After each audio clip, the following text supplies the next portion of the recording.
What's up? It's Lip Service, and I'm Angela Yee. I'm Gigi McGuire. I'm L'Oreal.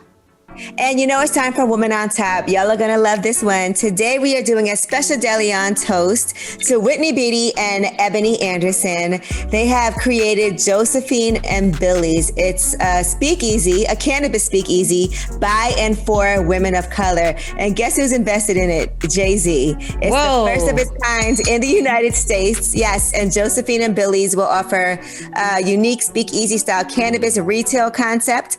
Now, it's no secret that the cannabis industry is mostly run by white men, but it's also no secret that the business is going to bring in nearly $45 billion in revenue by 2024. And that's why I love the fact that Whitney Beatty and Ebony Anderson are here. Yeah. And it's actually a Black woman-owned company. And, you know, a long time it's been criminalized. Black people have been demonized for using it. But what you have to learn is that, as you can see, now it's legal. And there's also a lot of benefits. So again, we are toasting to Whitney and Ebony, and also we are toasting to Josephine and Billy's. We can't wait to make it there. Cheers. Cheers. Puff, puff, pass. All right, what's up? It's Lip Service, and it's time for us to have a discussion with Zola. So I'm Angela Yee. I'm Gigi McGuire. I'm L'Oreal. And Zola's here with us. Zola, you excited? The movie is coming out on the 30th.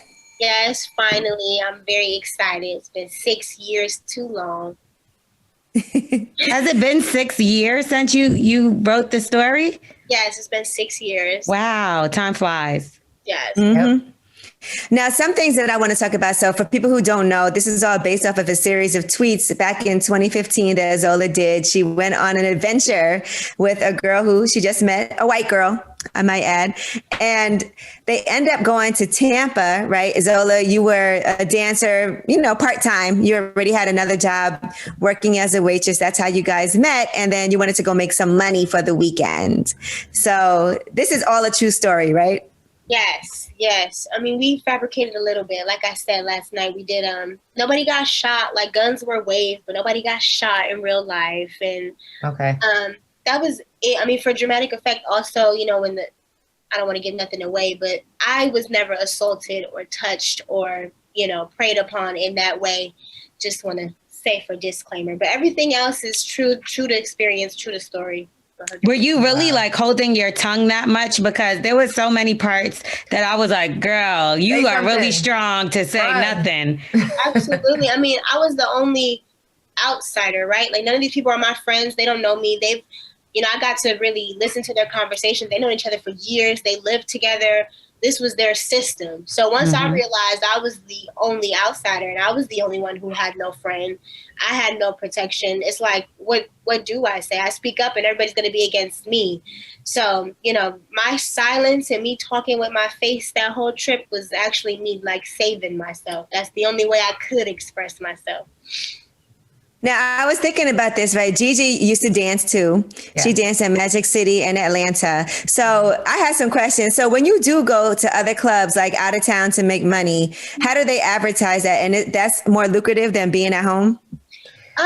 It depends on where you go. Like for me, I tried to dance in Atlanta one time. Kudos to you, Gigi, girl. I couldn't do it. I tried to dance in Atlanta one time. I went to Club Cheetah and they ran me out of there so fast. So it just depends on where you go. Like I've danced in North Carolina. I danced in Florida, obviously. I danced in Texas. And I didn't even know that, because to dance in Detroit, you have to have a card. You got to go get a background check. You got to fill your stuff out. It's like a whole process. Same in Atlanta. I would be a traveling dancer and I would go to other states. They wouldn't even ask for that. They would just say, well, have you danced before? And I'd be like, yeah. I'm like, well, you cute. They would make me audition. I would audition sometimes. And then I would just get to work. And it'd either be one night or one weekend. And I would make way more money, maybe because I'm a new face. Right. And, you know, so it's that kind of thing.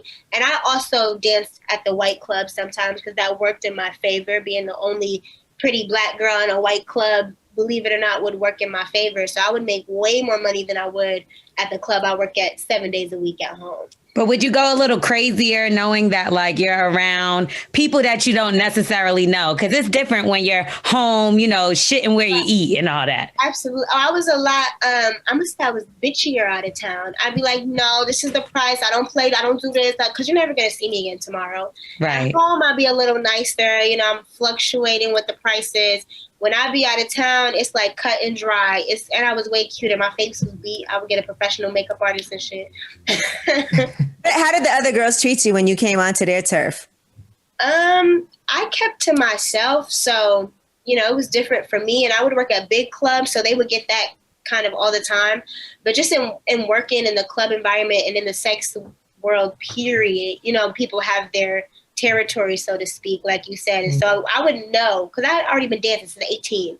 So I would know if a girl says that's her regular, and we have that conversation in the dressing room, like, oh, don't talk to him, or, you know, don't talk to him until I get my 500 that I get from him every day. Then you can go take whatever's left. Like, they would already give me the rundown, and just knowing what I know and working in that world, I already knew not to play with it, because that's not what I'm here for. I'm just here for the weekend to make my money and go home. So if that's your regular, good for you. What would you do if somebody, like, you were dancing, you're out of town, and they're like, we just gonna come take her money? You know, I've seen that happen. It's never happened to me, luckily, because I keep to myself. I've seen that happen, and girl, I don't know. I have no idea. I would cry. I would take my ass home. I probably would have retired early. Like, that's why I kept to myself, because I've seen that happen so many times, even at home. I had an incident where these guys, they were tipping me and a coworker of mine, she's another dancer. They were tipping us all night, nothing but hundreds all night. And they got extremely drunk. We left the club. Her and I, we left together. We were going to take a cab together. We went to the gas station right next door. We're just getting waters, getting snacks, waiting for our cab to show up. And the same guys that were tipping us all night came into the gas station. And I'm like, I don't know, this feels off. Right. And so, you know, her being drunk and being who she is, I always got to be 2 steps ahead. Like I said, I'm a Black woman. I'm a small Black woman. I'm a sex worker. Like, I have to think about getting home. I can't always be prideful. Like, no, this is like, if you want the money and that's going to get me home, you're going to just take the money. That's just what it is. I'll get more. So, yeah, they come into the gas station and they're just being rowdy. They throw a bunch of shit on the counter. We're checking out. And they're like, yeah, bitches, buy my shit too. And I'm like, I'm saying nothing. I'm looking at the clerk. I'm like, okay. I'm just counting them. What's my total? And so here she go, oh, hell, like, no, you just tipped me this money. Like, you know, knocking their shit down, doing all that. We on the east side of Detroit. We on 8 Mile. Okay, like, and so it was like within 2 seconds, he pulls out a pistol, slaps her with it across her face. She falls to the floor, takes her dance bag, and runs out. And yes, and the clerk does not, like, the gas station clerk's like this, like Stevie Wonder. He sees nothing, and I'm just saying, like, I'm not in it. Listen, I'm like, I was gonna buy his stuff, so I don't know. And then they run out, took her money. She made me like $5,000. Then I took all her money, left, and the clerk, he didn't even call the police. It was like, damn. She gets up distraught, and I'm like, what's happening? And she's like, well, I guess I'm gonna go back to work. And she went back for the night shift. Damn. Gigi, wow. You ever had any crazy stories like that happen to you? With somebody trying to take my money? Hell no. Thank God. No, but I've never put myself into those predicaments. I always was safety first. Like, I have older brothers that knew that I was dancing and always made sure that I knew how to protect myself and watch my back. And like, I would drive home from work and be looking in my rearview mirror the whole time, making sure nobody was following me home. Like, I would take different routes home. I would never stop on my way. Like, I just always had like safety protocols in place, because you never really know. And I know girls that got robbed and carjacked and all type of stuff. So especially in Atlanta around the holidays, that used to be a thing. But Gigi, what about women though? Because I know, so I feel like this is the trick that I always see girls do. It's like you're making it rain on one chick or 2 or 3, and then here comes the last minute bitch and shit. She come over there doing a half a twerk, but she be trying to rake up dollars. You get what I'm saying? No, I'm saying something. Who told you to dance? Okay. And how does it go? Who told you to dance? And if they did give you permission to dance, none of these dollars on the floor belong to you. You need to get paid in your hand, or you need to make a separate pile with whatever. No, dead ass. Yeah, no, I feel you. That's how I be like. You know what I want to say? Zola, watching the movie, it made me think of something that happened when I was younger, right? So we had went to Miami and I was with one of my friends and she brought her roommate with her. And so while we were on the trip, her roommate started escorting. Oh, and shit. yes, and she started like charging guys. And I think it was like Memorial Weekend or something. And so she really was like meeting up with guys, and it wasn't like no back page or nothing, but she would meet them and then go back to the room and then get paid like to have sex. And she did it several times. It wasn't my friend though. It was like my friend's roommate. So I knew her, but I didn't know her like that. So I was trying not to pass judgment. I was like, do you? Did she at least pay for the whole room? I was in the room with her. Right. I was like to say, she wasn't bringing them into the room you was in, right? Hell no. No, she was going to their room. But anyway, I just like, damn, this just happened out of nowhere. And she was like a receptionist, you know, she had that. So it would just surprise me when it happened. But I also was trying to not pass judgment. Just like I think for you throughout the movie, a lot of what you were doing was trying to actually support somebody, right? Stephanie, the girl that you just met, who you went on the trip with, and not pass judgment. So was there ever a time when you were like, this bitch is crazy? Absolutely. First of all, it was the prices for me because Girl, I can't pass that because I'm a stripper and I'm a sex worker. I mean, I won't lie and say that I've never had sex for money. Like, come on now. I work at the strip clubs, and if somebody who I know comes in and he's like, I have $5,000 right now, let's leave, we're probably gonna leave. So I can't pass judgment. But I'm not a back page girl. I'm not it's levels to it. Like that. Absolutely. That was new for me. And so, but I don't judge it. If you are a back page girl, if you girl, whatever, that's your hustle. But I had my particular boundaries just for myself. So, but I didn't judge hers, but she kind of blew me with the prices. I'm like, you dance, right? Like I said, you can more get than that on stage. As soon as you walk out on the stage, you ain't even did nothing yet. So I didn't understand her prices, $100 and $200. And there was raw sex going on. And I'm like, this is crazy to me. And then there was an incident. I mean, it is in the film, and I didn't tweet about it. I just told Janixa about it personally, where the part where we go to the house on an out call, and it's the gangbang. Yeah. So in real life, we were talking to them on the phone, and they had told us like it's 4 or 5 of us. You know, we want the blonde girl, we want the white girl. This is what we offering to pay. And she said okay. Her pimp said okay. And he was like, just be the lookout because it's like 5 guys. Like just make sure everything goes, according to plan. I don't know gangbang plans, but according to plan, I guess. So I'm like, okay. So when we got there, though, like I said, we had been on the phone the whole ride. When we get there, all of a sudden, nobody speaks English. And not even that, the house, Janixa made it look so aesthetically pleasing. That house, I don't know if you've ever seen freshly ripped up carpet, how its nails sticking up out the... Oh my gosh. Their floor was. The walls were stained. It smelled like some form of cat piss and cigarettes. It was horrible. I mean, it was just... When we got to the door, I was like, we should leave. I don't think any price is worth this. Like, we should leave. No. And as soon as we walked in, 4 out of the 5 niggas they was already butt ass naked. Wow. And I was like, and then like I said, they're acting like they don't speak English, and they just you're taking their drawers off and shit. And she gets down on her knees anyway, and no money has been put in her hand. No. That's when I was like, that's when I kind of started to feel bad. I went from maybe she's a victim to maybe she's just fucking crazy. Slow. Like, right. This isn't right. And I dragged her out of there by her. Baby, because we all know the first rule of business is pay me first. Excuse me. Right. I'm like, let's take care of this business first. What the hell made you trust this white girl to even get in that car and go with her anywhere? Not that far. See, I was also 19, so I had only been dancing for a year. This was new. And in my realm of sex work and in the clubs I worked at, it was, like I said, I found a community. And so we all looked out for each other. It's like the enemy was always the men at times. It would be the men trying to stiff you or the men trying to rob you. I hadn't, and maybe I was just naive, I hadn't yet experienced a woman, better yet, a sex worker manipulating me or lying to me. Right. Because when you experienced that.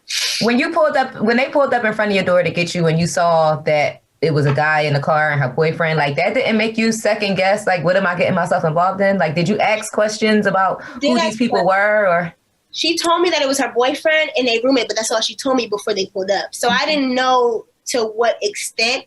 So, when they pulled up, she did tell me there would be 2 men, but I was kind of like, Okay. Security, you was thinking. Right. Like, So, you know, who knows? But she was sitting in the front with the other guy, and With the that's pimp. with the pimp. And like, so when you seen that, because I'm assuming that that's real and what happened. When you seen that, you didn't say like, why the hell is she sitting next to this guy instead of her boyfriend?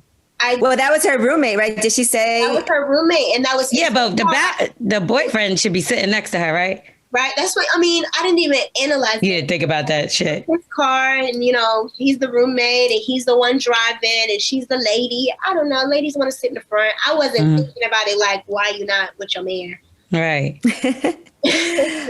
Let me tell you something. Another thing that I was thinking about, right? If you were talking about setting the price, what is the price like that you charge somebody to have sex? Like, what do you think is Like I said, I don't shame nobody's hustle, but it varies. Like timing, what you want, it's levels to it. Like who you are. If I know you got $1 million in the bank, I'm gonna need some money.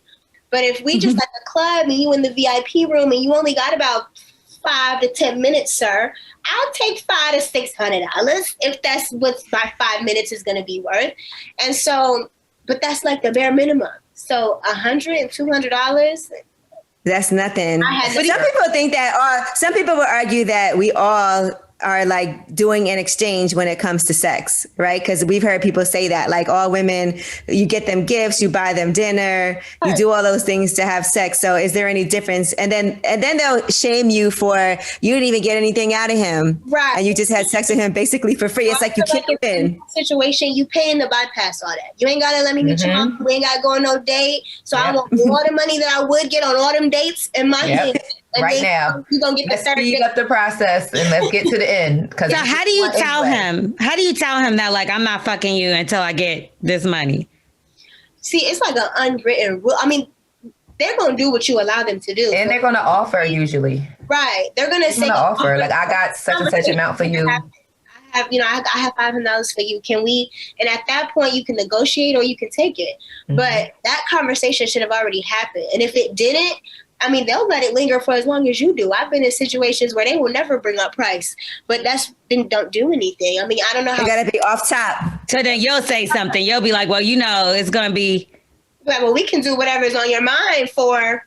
And whatever price. Right. You got to bring that up first, I would think, like immediately. You can't check into a room without paying for it, right? But like, what if a guy thought you liked him, or maybe you liked the guy and you wasn't even thinking about it that kind of way? Maybe it was like genuinely you want to date this guy and then he offers you money. What would you feel? Would you be offended? I don't think I would be offended. I would maybe follow up, like, and then what, like, is this our thing? Like, you just want this and that's it. I would probably follow up. I don't think I would be offended though. Then again, I love gifts. I love money. So I don't know. Maybe I'm a little biased. Do you have less respect for a guy who is just paying, like, here, let me give you some money? Would you look at it that like I couldn't be with him for real because he's just a trick? No, I've actually. Don't tell nobody. I've actually dated a couple of they started off like that and then we got into actual relationships. And I think that's more complicated than the other way around because then he gets comfortable and it's like, well, we're in a relationship now. And I'm like, well, I'm so used to every time I see you, I get $1,000. So we got to slow it down, but not stop it. So that's happened. But I didn't lose respect at all. Like I said, I understand the hustle. I get the game. I respect it all. There's a place for everybody. Everybody plays their role and, I respect each role. What about throwing it in your face? Has anybody ever used it against you? Yes. And they used it against me, but like to their advantage. Like, how you not going to do this now when I know you've done this before? Or how you put out and I know you a stripper? Or how you not going to have sex with me and I know you've had sex for money? And it's like, I mean, all that is fine, but there's one word and it's called consent. That part. My boundaries. I can do what I want, how I want, when I want. When I want. Yeah. You can change your mind if you so choose. Yep. You could do whatever you want. Now, there's one scene where there's all these different penises, and some of them look horrific. My God. That's one of my favorite scenes. So I got to ask you, have you ever seen a penis and changed your mind? Yes. Listen, that's like one of my favorite scenes because it's so accurate, especially working in sex work and like working at the club. Like niggas will pull their shit out like just off GPs. Like, why are you doing that? I don't know. And you see so many different type of penises that is so accurate. I've seen some crazy. I mean, I seen one guy. I don't know if it was a third ball or I don't know what it was. Yes. Like, yeah, I can't really do nothing with that. Like. There was one penis. I was like, "Where's the penis?" Yeah, it was so small. It was like a belly button. It was all tucked in. It was mad balls. Like I saw balls, no dick. It was like a innie. And then y'all had the big one that would look like a grenade, like not a grenade, like a missile. That's what it looked like. It was big and thick. It was not. It's too much. And you had them heart that, or like was that your idea? That was the hearted one. Yeah. That shit was crazy. That was actually all Janik stuff, which we, like I said, we talked about it. She really got into my head, and so she's like, "What are key points of that point in your life?" And we kind of went through certain things. And she's like, well, what do sex workers know that maybe your everyday girl doesn't know? And I'm like, that there are a billion different kind of penises. Like, he's like, okay, noted. So, yeah. They're like snowflakes. No two are the same. That part. Well, I want to talk about different penises for a second. Okay. What is the perfect penis, ladies? Not too big, not too small, good girth, maybe a little curve. A nice mushroom top. Yes. Absolutely. It definitely can't be too big. Do y'all care if it's a grower or a shower? Does that matter? That doesn't matter to me. I don't really care what it looks like until it's time to use it. I've had like really, really small penises in my life before, and they got the job done pretty effectively. I won't lie. Maybe. Yeah. It's the big ones that usually are the problem. Like the really big ones, I'll be like, okay, we're not going to be able to do this. I'm sorry. Little ones reach to your G-spot. I like penises that are like on the average, but larger than on the larger side of average. You know what I mean? Like not too big where it's like that's abnormal and it's going to hurt. But I like to hurt a little bit. Like I like to be like, I feel it in my stomach. I like when, sometimes you be having like that gas from him taking it in and out because you know what I'm talking about with the air? Queefing. Yeah. Yeah. Penises are important though, because you could really be with somebody that you don't even like that mentally, but everything else could be amazing. Like, or vice versa. You can like everything about him and then he can just like not. Yes.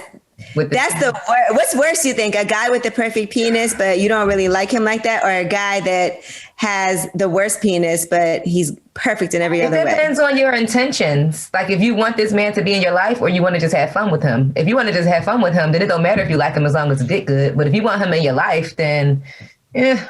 Oh no, I disagree because I don't even think I can. I think that would just completely shut me down. Like sex is such a big and important part of my life and my relationships. If it's not like perfect, I'm like, I can't do nothing with that. So if the dick is trash and he treats you amazingly, you're off him. I'm off, or I'm gonna be cheating. So which one you? What if he eats your pussy, your booty all the time and makes you come in that way? That could probably work. We could probably work something. I feel like it's cool at first, but then after a while, you're like, all right, I need some dick. I'm gonna drink to that. Because that's my obviously not obviously because some women don't like it, but like getting my pussy eaten is my favorite thing, right? But then like I'm gonna want dick at some point in time, like good dick too, like not just like, okay, this is cool. Like maybe if I'm just with him for a little bit, but if we're gonna be together forever, you're gonna have to get some Blue Chew, grow the dick. You're gonna have to figure something out. Go get Dr. Miami, got them enlargements now, I heard. Figure it out. But what about a toy? You could use a toy. No, nobody wants to use a toy for the rest of their life. It's not the same. Yeah, see, I didn't use toys until I started this fucking show, and these motherfuckers made me. First of all, don't act like nobody made you use a toy, okay? You did consent. Mm-hmm. I kept saying no for years. They sex toy shame me. Does it matter how you orgasm, if it's like from sex or from oral sex, like, or is just an orgasm? Oh, it definitely matters. I like orgasms from sex way, way better. I mean, I love head, obviously. I mean, duh. But the orgasm from actual penetration is way better. That's so important. If we can't have that, I'm probably not gonna have sex with you many more times. I love like a full body orgasm. Mm-hmm. Yeah. Have you ever had sex with somebody who couldn't get hard, like, and you had to really help them, like maybe they were having some type of medical issue? I haven't. I've had a guy drink too much and blame it on the liquor. Like, I'm sorry, I drank too much. That's happened to me before too. I can't sleep it off. I'm not about to put all my effort into this right now. I hate that. Have you ever not been able to get wet? No, but I have gotten extremely dry halfway through, and that sucks because then they don't like want to stop, and I'm like, but ow, It hurts. Yeah. I don't know what happened, but I'm turned off. It's not working. But lube is your best friend. I'm a sex worker. I do shit online too. I'm an OnlyFans girl. I used to be a cam girl for like 2 years. I would do live shows. So lube and toys are my friends. So I can get it together, but. You know. Yeah, that is true. That's why I can't have sex for too long, right? Because at first you could be super wet and everything's amazing, but then if that shit keep going and going and going, and sometimes it's the position too. Like certain positions, I can't, like, it's not my favorite. Yeah. And then I'm not there. Or if you come, sometimes if I come, I'll dry up after. Same. You're like, all right, enough is enough. Do what you're gonna do and get the fuck on. Handle your business. Where's the white girl?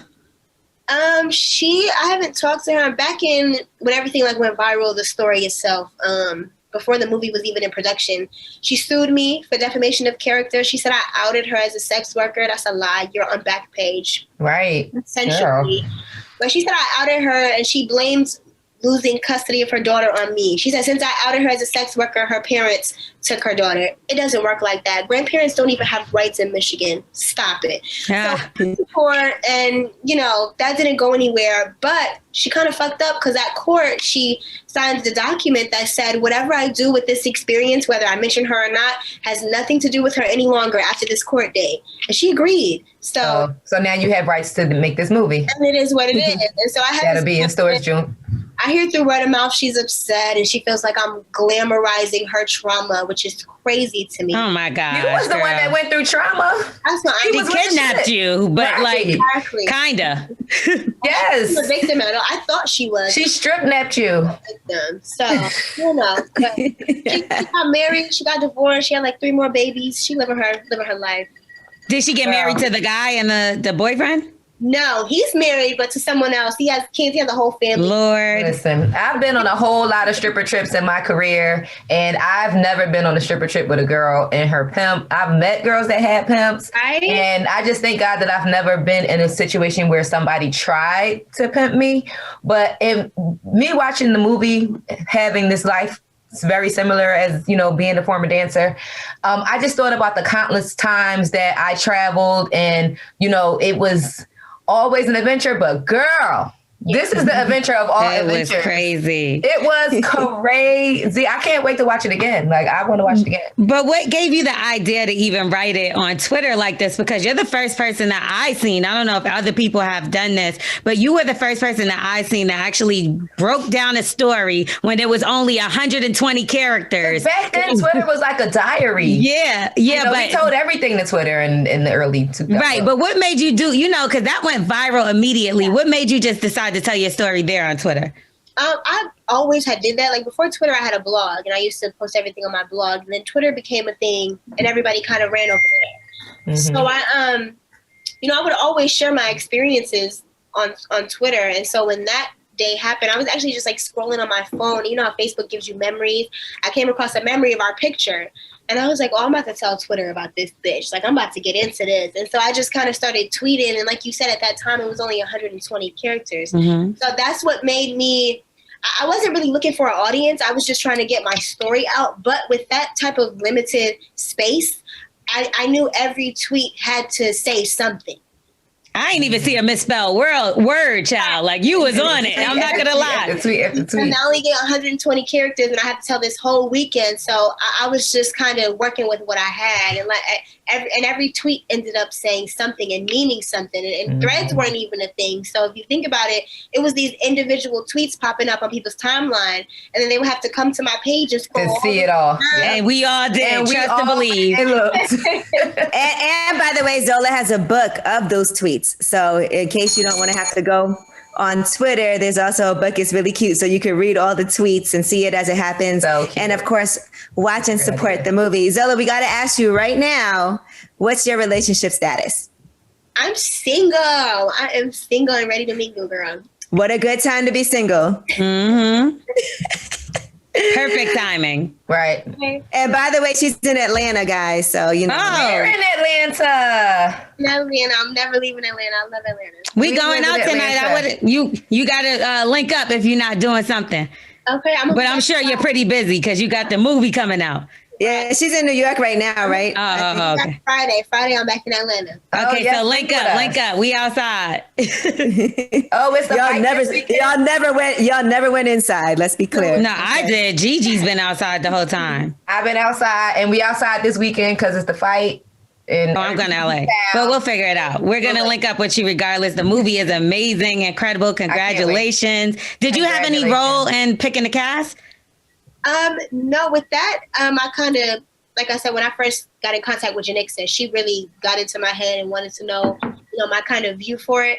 And I just trusted her as a director. Like, based off of what was happening before she came on board, I fully trusted her. And that's why I now have the knowledge that when it comes to Black stories and Black creatives, you got to work with Black storytellers and Black creatives, because that's the only people that are really going to. Come on now. Yeah. So, at first she had done a deal with James Franco. Yeah. And then it was going well. I mean, I have nothing negative to say about that team and that director, but it just wasn't the right fit for you and your story. Woman in the room, and although, like I keep saying, these white men they're great. We love them, right? But they don't get my experience, and they don't understand why it's so important to stick to the facts that happen. Mm-hmm. Right. So in finding Janixa, I really just trusted her with the casting. And the only person that I really felt necessary to have an input with was who was playing me. And that and I spoke on that, and I manifested that. I told her, I dreamt about it. I was like, it has to be Taylor. And then she met Taylor and felt the exact same. And Taylor and I got so close. I mean, we had like so many long conversations. She really wanted to get into my head. She asked for my blessing. Wow. Yeah, that's amazing. That's a perfect person to play you. Like, as soon as I seen you, I was like, okay, I get it. Yeah. And then everyone else was all, casting director and Janix's input, of course. But I mean, I think they nailed it. I mean, it's so funny. I mean, I love Riley, but with who she is and who her grandfather is to Black culture, I think it's so funny in that way, her being casted as Stephanie. I love that. Shout out to Elvis Presley. And I mean, Coleman is amazing. I was honored that this even landed on his desk. He is like, everybody did so good. So I really had to just trust them. Yes, ma'am. Yeah, they did that. They did it. Well, congratulations. Thank you. Everybody, make sure you go and see Zola. It's out on the 30th. The book is available also. And we're looking forward to so much more from you too. So congrats on this. I know it's been a journey. Yes, ma'am. Thank you so much. Thanks for having me. Congratulations, girl. Yes. Thank you.